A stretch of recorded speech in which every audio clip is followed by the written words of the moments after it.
Hello everyone, welcome back. In this third Tiffany inspired setting video, we're going to switch gears a little bit and do a similar one to the second video, a more blended look, but this time instead of cutting it out from a solid, we're going to build it up from scratch in 3Shaper. So let's just jump right in and start with a ring size builder as usual.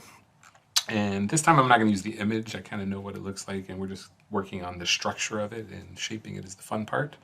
But I will do my normal size 7, and we're going to set the top offset for the top plane at 6 millimeters. It's a Tiffany style setting, so it's going to be a little higher than usual. And we can validate that. Okay, I'm going to go ahead and save my file just in case. This is going to be Tiffany's 3. Okay, so it's good to go ahead and place our stone in that top plane of our ring size builder. And we're going to do a 1 carat again. And then we're ready to just jump into 3Shaper and start building our setting. So we're actually going to link it to the ring size. So if we do change the ring size, and really can't change the stone size without having to readjust the model. But you should be able to change the finger size, and it should stay pretty close to where it is. You may do some small adjustments, but don't have to do this, but a little extra step linking it to the ring size builder. So jump right into 3Shaper. Now I will be using some pro tools, so you might be able to do this with a basic 3Shaper setup if you haven't purchased a 3Shaper license, but you might get a little lost with some of these tools. So this one's probably more for the pro users, or pro license holders. So we've got our 3Shaper model started. We need to create something, so we're going to start with a 3D shape. We're actually going to use a pipe. Just going to come in rather large like that. Normally what I would do is just move this down, adjust it, make all the settings, but since I have practiced this one and to save time in the video, I'm going to go ahead and give you my settings that I started with for this particular startup. So we're going to move it down -3.5 in the Z. And for our overall radius, we're going to do 1.5. And for our thickness and both directions, that's going to be 1 millimeter. So it's going to be 1 by 1. We're going to do 24 portions around the top. So it's divided 24 going around the circle. It's important that do a little math here. We want to divide it evenly by 4 because we're going to do a 4-prong in this case. So and I recommend starting with a 4-prong, work your way up to 6, or 8's actually easier than 6 because it's a more even divisible by 4 number. But start with 4, get the basic techniques, and then start working on more difficult multiple prongs. So for slices, we're actually going to just do 1 by 1, so no extra subdivisions in here. All right, so simple little pipe structure like that's going to get us started. Okay, so there's no validate for this. We just jump right into our edit tools. So we can start selecting and moving things around. Okay, so the first step we're going to do, I'm going to freeze this stone so we can see inside of it. And from the top view, I'm going to go into face mode and select these 2 faces at each of those positions.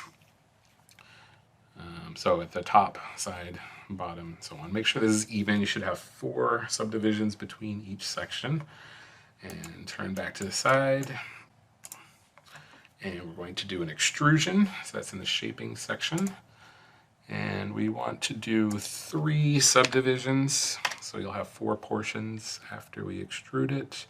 I have the sharpness turned off on both, and everything else is default. So I'm going to pull these up to about where we want the height of our prongs.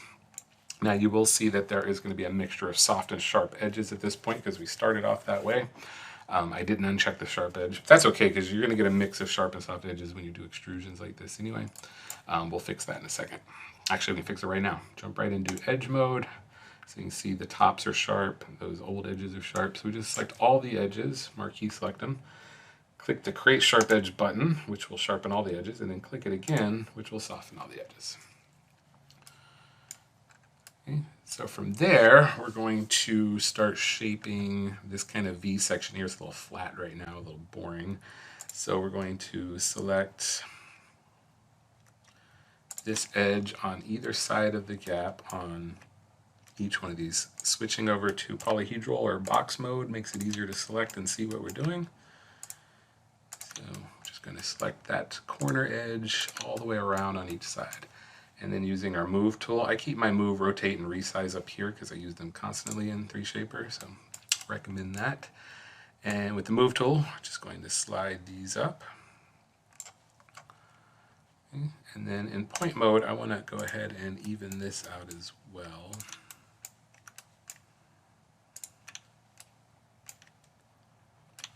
That extra point on each one of these. So we're going to move those up. It's going to even that out. That section, when we start moving it later, will be important. Okay, and then we're going to do the same thing with the next two edges down from those all the way around.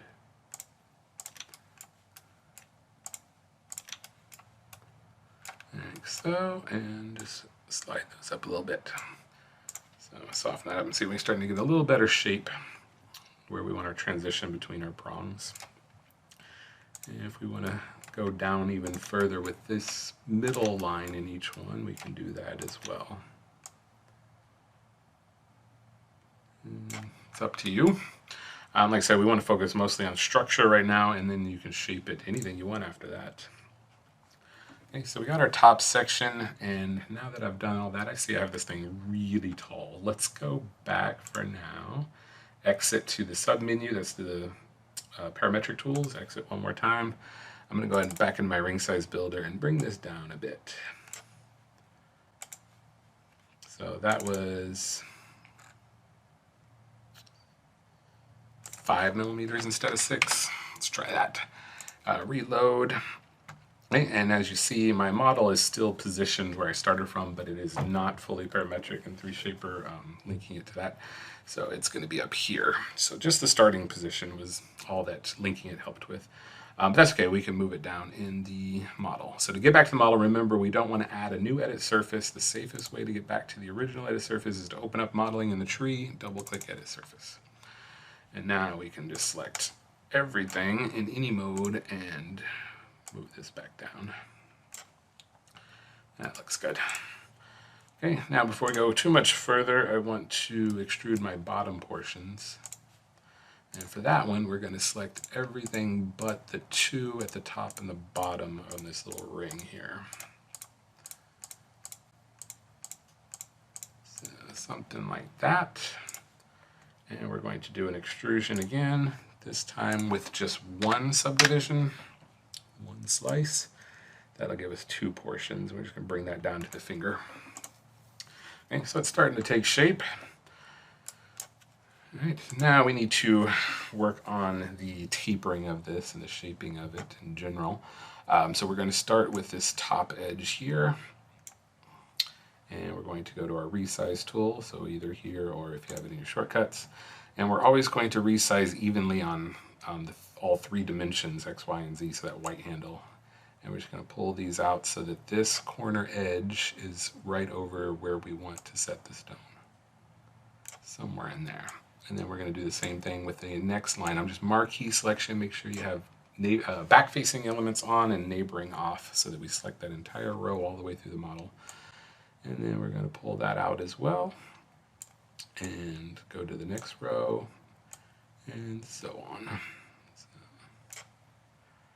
Okay, so here we've got 2 rows. We want to start being a little more careful. I'm going to move this one up a little bit and then resize. Kind of switch back and forth between the 2.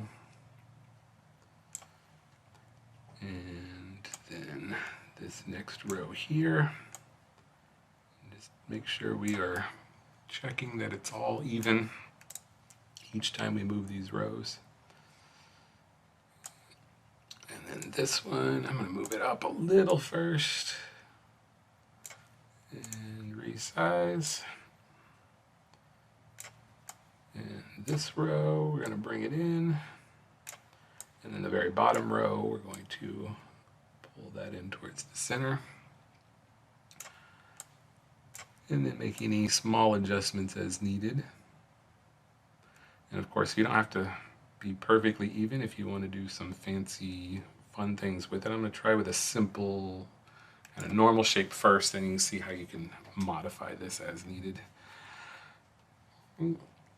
Now from here we see that the tops of my prongs are a little thick. Let's work on that here. I'm going to select the two faces on the outside of each one of these, and then using my face loop selection, I'm going to use the arrow to go down to about there. Okay, now you gotta be careful with the face loop. Yeah, let's clear that.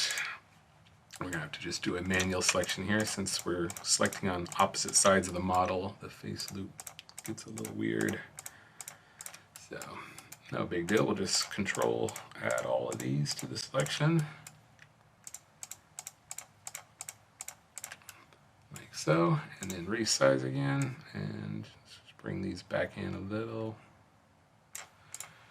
Okay, and then I want to taper them in a little bit from the side because they're a little wide in this direction as well. So I'm going to marquee all the way around those and just tapering from here. I'm kind of pay attention to how far I'm moving, and I want to do the same thing on the next side. So I'm kind of keeping an eye right here on this little red line just to kind of give me a reminder of how far I moved it. So about 3/4 of that. So I can turn to the side, marquee select that, and do the same thing with the green side. So it was right about there. Keep it as even as possible. Perfect. Okay, from there I can go back into edge mode and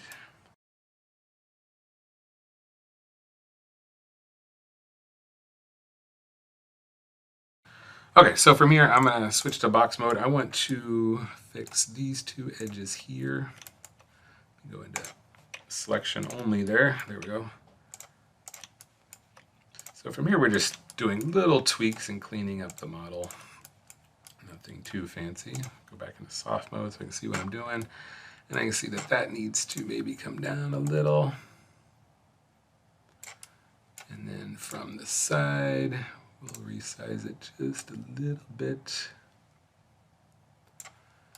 And then same thing for these two edges.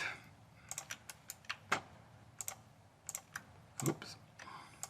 So you can think of 3Shaper or this type of modeling as kind of working on a NURBS curve. You're just kind of moving points.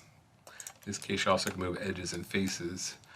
But you're moving around, but you got to think more three-dimensionally. It's not just 2D across a flat page. So from there, I see that I want to bring those out just a little. And maybe even them out. So just like a NURBS curve, I think of this whole edge as a NURBS curve. The more smooth I make that, the nicer that's going to look. Okay, so my front edge, not much left to do here. I'm going to go ahead and select all these points across the middle and bring that up some more. And yeah, that looks pretty good. It's getting a little thin. Let's go back in there. Let's go the other way. There we go.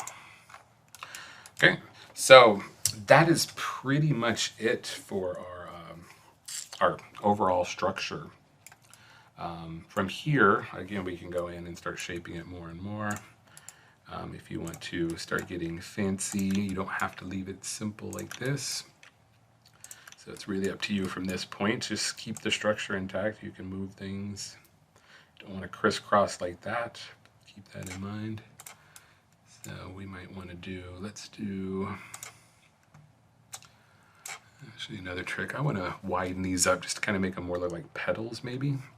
I'm going to use the resize tool, but I'm going to use a measurement, which will do a three-dimensional scale. Unfortunately, you can't do a 2D scale in this case. Oh, sorry, yeah, you can. Turn off scaling. If you're just scaling as a three-dimensional, you turn off that, but I actually want three-dimensional, so we're going to do 150%. And then we're going to do this row, double click to do the whole row or the whole loop around. Hit that measure button again, it's going to repeat the last measurement. So nice little trick you can repeat and do the same thing on a different selection. So like I said, from here, just have fun with it. I'm gonna play around with this little cutout some more. It started off as a nice U shape. Now it's gonna be a fun shape. So there, and you see I switch back and forth between those view modes a lot when you're doing selections in the polyhedral mode and then moving in the actual model mode so you can see what the changes are. Alright, so looking a little crazy now, but you can see, yeah, you can take this much further, have fun with it. When you're all finished, go ahead and exit all the way back to 3DESIGN. You can build your shank, or you can build your shank in 3Shaper as well, whether you want to blend it into the model or build it separate so you can keep them separate pieces. Up to you from there. We won't do a shank in this video. I just wanted to focus on the 3Shaper portion, how to get that model set up, and then so you can start having fun shaping it.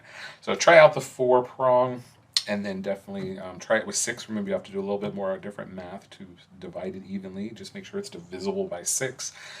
So 24 would work, but you'd have less portions in between each section.